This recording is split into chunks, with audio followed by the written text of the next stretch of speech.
ಸ್ವಾಮಿಗಳೇ, ಮಣ್ಣು ಕೇಳಿದ್ರಲ್ಲ, ತಗೊಳ್ಳಿ. ನಿಮ್ಮ ಮನೆಯಲ್ಲಿ ಏನಾಗ್ತಾ ಇದೆ ಅಂತ ನಿನಗೆ ಗೊತ್ತಾ?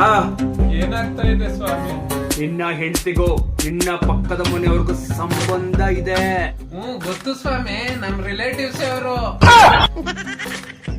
ನೀನು ಹೇಳ್ತಾ ಇರೋದು ರಕ್ತ ಸಂಬಂಧ, ನಾನು ಹೇಳ್ತಾ ಇರೋದು ಅಕ್ರಮ ಸಂಬಂಧ.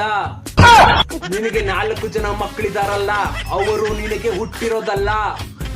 ಗೊತ್ತು ಸ್ವಾಮಿ, ನನ್ನ ಹೆಂಡತಿ ಹುಟ್ಟಿರೋವು ಅವು. ಅಯ್ಯೋ, ಹಂಗಲ್ಲ ಕಣಪ್ಪ ಹೇಳಿದ್ದು, ಪಕ್ಕದ ಮನೆಯವರ ಕೈವಾಡ ಇದೆ ಅಂತ ಹೇಳಿದ್ದು. ಇನ್ನು ಸ್ವಲ್ಪ ದಿವಸದಲ್ಲೇ ಪಕ್ಕದ ಮನೆಯವ್ರ ಜೊತೆ ಓಡಿ ಹೋಗ್ತಾಳೆ ನಿನ್ನ ಹೆಂಡತಿ. ಇದೆಲ್ಲ ನಿಮ್ಗೆ ಹೆಂಗ್ ಗೊತ್ತಾಯ್ತು ಸ್ವಾಮಿ? ನಿನ್ನ ಮನೆಯಿಂದ ನೀನೇ ಮಣ್ಣು ತಂದಿದೀಯಲ್ಲ. ಅಯ್ಯೋ ಸ್ವಾಮಿ, ಆ ಮಣ್ಣನ್ನ ನಿಮ್ಮ ಮನೆಯಿಂದ ತಂದಿರೋದು. ಎಡವಟ್ಟಾಯ್ತು, ತಲೆ ಕೆಟ್ಟೋಯ್ತು.